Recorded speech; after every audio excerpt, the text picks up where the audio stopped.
దేవుని నామన వందనాలు. ఈ సమయం ఇచ్చిన ఆత్మీయ తల్లి గారికి, సంఘ సభ్యులకి అందరికీ నా ప్రత్యేక వందనాలు.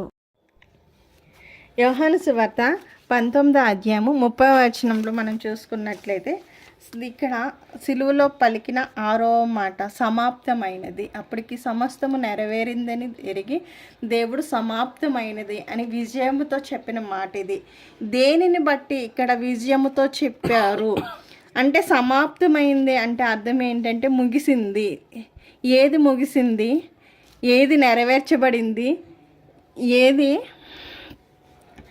కంప్లీట్ సంపూర్ణమైంది అనేది మనం తెలుసుకుందాం. ఎందుకంటే 6 రోజులు దేవుడు సృష్టిని చేశాడు. సృష్టి భూమి మీద సమస్తము చేయడానికి 6 రోజులు, 7వ దినాన్న ఆయన విశ్రాంతి తీసుకున్నారు. కాబట్టి 6 దినాలు ప్రయాస అంటే దేవుని ప్రయాస అంతా 6 రోజుల్లో కంప్లీట్ చేశారు. ఈ 6వ మాటలో కూడా సమస్తమును సమాప్తమైంది అని చెప్తున్నారు. ఆయన ఏమి సమాప్తమైందంటే భూమి మీదకి ఆయన ఏ ఉద్దేశంతో అయితే వచ్చారో, ఏ ప్రణాళికతో వచ్చారో, ఎందు నిమిత్తం ఆయన మానవ రూపంలోనికి తనను తాను తగ్గించుకుని వచ్చారో అది సమాప్తమైనట్లుగా మనం చూస్తున్నాము. ఏందు నిమిత్తం వచ్చారు అంటే యోహాను సువార్త 17వ అధ్యాయము 4వ వచనం చూసినట్లయితే నీవు నాకు చేయుటకు ఇచ్చిన పని సంపూర్ణంగా నెరవేర్చి తిని అని ఉంది. దేవుడు ఏ పని నిమిత్తమైతే తండ్రి అయిన దేవుడు ఏ పని అయితే ఇచ్చారో అది సంపూర్ణంగా నెరవేర్చాను. ఏదిలో సంపూర్ణంగా అంటే కొంచెం మిగిల్చేసామంటే అది సంపూర్ణంగా నెరవేర్చి సమాప్తమైనట్టు కాదు. ఒక పని మనకి ఎవరన్నా ఒక బాధ్యతను మనకు అప్పచెప్పించినప్పుడు లేదా ఒక వర్క్ కానీ ఏదైనా ఒక విషయాన్ని మనకి ఇచ్చినప్పుడు అది మనం సగం చేసి ఇంకా నేను చేయలేకపోతున్నాను అని ఆపేస్తే అది సంపూర్ణం చేసినట్లు కాదు.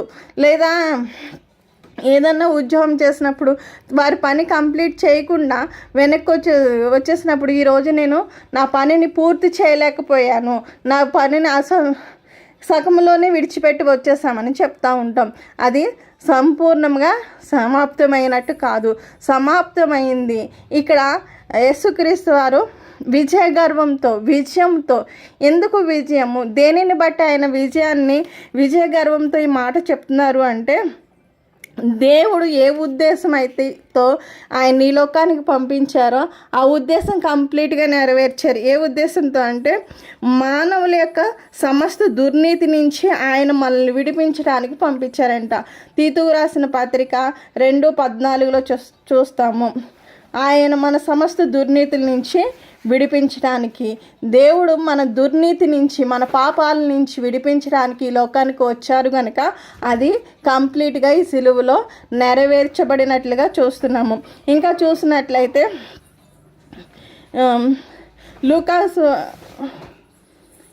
లూకా సువార్త 22:42లోనూ ఆయన గెత్సేమనే తోటలో ప్రార్థన చేశారు. తండ్రి ఈ నీ చిత్తం అయితే ఈ గిన్నె నా యొద్ద నుండి తొలగించుము అని.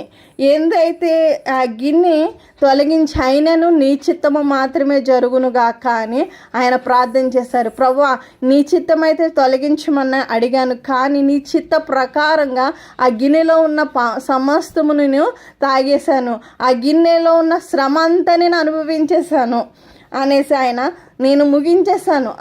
ఏ శ్రమ అనుభవించడానికి నువ్వు నన్ను ఈ లోకానికి పంపించావో ఆ శ్రమ యావత్తు నేను అనుభవించాను. ఆ శ్రమ అంతయు ఆ బాధనంతయు కూడా నేను అనుభవించాను అని చెప్తున్నారు.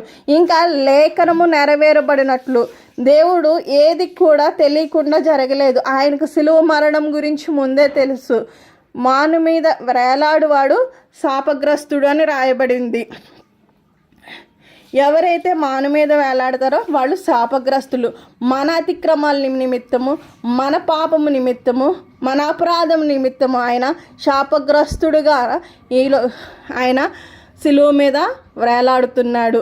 మనల్ని దత్తపుత్రులు కావాలనను ఆయన దత్తపుత్రుడు ఆయన అని ఉంటుంది. మనల్ని పరలోక రాజ వారసులుగా చేయడానికి ఆయన ఏం చేశాడంటే మన పాపాల నిమిత్తం ఆయన సిలువ మీద వరించాడు. ఇంకా చూసినట్లయితే రోమిల్ రాసిన పత్రిక 16:20 చూస్తే సమాధానకర్త అయిన దేవుడు సాతాను మీ కాళ్ళ క్రింద శీఘ్రముగా చితకద్రొక్కెను. సిలువులో ఏం జరిగిందంటే సాతాను యొక్క శిరస్సు చితకద్రొక్కబడింది. ఆదికాండము 3వ అధ్యాయంలో దేవుడు చెప్పిన మాట, అది నిన్ను తల మీద కొట్టెను అని. అది అంటే ఆయన నిన్ను తల మీద కొట్టెను. సాతాను ఆదాము మొదలుకుని యేసుక్రీస్తు వరకు ప్రతి ఒక్కరిని కూడా ఎంతగానో బాధిస్తూనే వచ్చింది. సాతాను ఇప్పుడు తోక మాత్రమే ఉంది, దాని తల ఎప్పుడో చిరిగిపోయింది. దేవుడు ఎప్పుడో సిలువలో దాని తలను చితక్రొట్టిన ఆ తోక యొక్క ప్రభావమే ఇంత ప్రపంచాన్ని అల్లాడిస్తూ ఉంటే, తలతో ఉన్నప్పుడు అది ఇంకెన్ని భయంకరమైన క్రియలు చేస్తూ ఉంటుందో. లోక ఆధిపత్యం అంతా కూడా దాని స్వాధీనంలో ఉంది. తన స్వాధీనంలో ఉన్న లోక ఆధిపత్యమునంతా కూడా ఏం చేస్తున్నాడంటే దాని తల చితక్రొట్టి విడిపిస్తున్నాడు. విడుదల వచ్చింది. ఇక్కడ 6వ మాటలు ఏమొచ్చిందంటే గొప్ప విడుదల అనేది మనం చూస్తున్నాము. పాపం నుంచి విడుదల, శాపం నుంచి విడుదల, ఇంకా ధర్మశాస్త్రం నుంచి విడుదల. 10 ఆజ్ఞలు ఏం చేస్తారు ఇక్కడ చూసినట్లయితే, నేను ధర్మశాస్త్రమును కొట్టివేయడానికి రాలేదు కానీ దానిని నెరవేర్చడానికే ఈ లోకానికి వచ్చానని చెప్తున్నారు. ఆయన ధర్మశాస్త్ర ప్రకారంగా జీవించి మనల్ని ఏం చేస్తారంటే విమోచించారు. మనకు 2 ఆజ్ఞలు ఇచ్చారు. మీరు 10 ఆజ్ఞలు కాదు, ఇప్పుడు నేను 2 ఆజ్ఞలు ఇస్తున్నాను. ఆ 2 ఆజ్ఞలు తప్పకుండా మీరు పాటించాలని మనకి ఇచ్చారు. అది ఏంటంటే, నిన్ను వలె నీ పొరుగువారిని ప్రేమించవలెను, నీ దేవుడైన నీ పూర్ణ మనసుతోనూ నీ పూర్ణ ఆత్మతోనూ నీ దేవుడైన యెహోవాను సేవించవలెను అనేది 2 ఆజ్ఞలు ఆయన చేశారు. ఆయన మనం పొందవలసిన శ్రమ అంతా కూడా ఆయన పొందేసి ఉన్నారు. ఇంకా చూసినట్లయితే ఇక్కడ ఆయన గురువారం ఇంచుమించు నైట్ 12 గంటలకి ఆయన పట్టుకుంటే 3 గంటలకి వరకు ఆయన్ని 3 గంటలకి తెల్లవారుజామున 3 గంటలకి తీసుకెళ్లారు. 3 గంటల నుంచి 6 గంటల వరకు ఒక చోట, 6 గంటల నుంచి 9 గంటలకి తీసుకొచ్చి సిలువేశారు. 3 దగ్గరికి తీసుకువెళ్ళారు వారిని, అన్న కైఫై అలా 3 దగ్గరికి తిప్పుకుంటూ వచ్చారు. 9 గంటలకి ఆయన్ని సిలువ వేశారు. 9 గంటల నుంచి మనం మధ్యాహ్నం 12 గంటలకి వరకు చూస్తే 12 గంటల నుంచి 3 గంటల వరకు కటిక చీకటి భూమి మీద అంధకారం అనేది కమ్మేసింది. ఈ అంధకారంలో దేవుడు అంధకార శక్తులతో పోరాడినట్లుగా మనం చూస్తున్నాము. 12 గంటల నుంచి 3 గంటల వరకు, 3 గంటలకి దేవుడు గొప్ప విడుదల, అంటే సమస్త విధమైన అంధకార శక్తుల నుంచి మనల్ని ఏం చేశాడంటే విడుదలను దయచేశాడు. ఇక్కడ అన్ని దేవుడు ఏ ఉద్దేశంతో అయితే వచ్చారో ఆ ఉద్దేశం కంప్లీట్గా సమాప్తం అనేది చేశారు. ఏ ఉద్దేశంతో వచ్చారంటే యోహాను సువార్త 17:4 చూసినట్లు, చేయుటకు నీవు నాకు ఇచ్చిన పని నేను సంపూర్ణంగా నెరవేర్చి తిని. తండ్రి ఇచ్చిన పని, భూమి మీద తండ్రి ఏ పని అయితే ఇచ్చారో ఆ పనిని సంపూర్ణంగా నెరవేర్చినట్లు మనం చూస్తున్నాము. రక్తాన్ని చిందించడానికి, పాప క్షమాపణ నిమిత్తం రక్తాన్ని చిందించడానికి ఆయన ఈ లోకానికి వచ్చారు కనుక, ఆ రక్తాన్ని ఆయన చిందించారు కనుక నేను సమాప్తం చేశానని చెప్తున్నారు. హెబ్రీయులు రాసిన పత్రిక 9:22 మనం చూస్తున్నాము.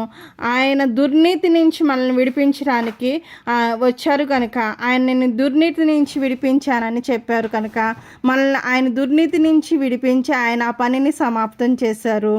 శ్రమలనే గిన్నె ఆయన తాగి శ్రమలన్నీ అనుభవించి ఆయన గిన్నెలోనూ ఉన్నదంతా సమస్తమును తాగి ఆ పనిని కంప్లీట్ చేశారు.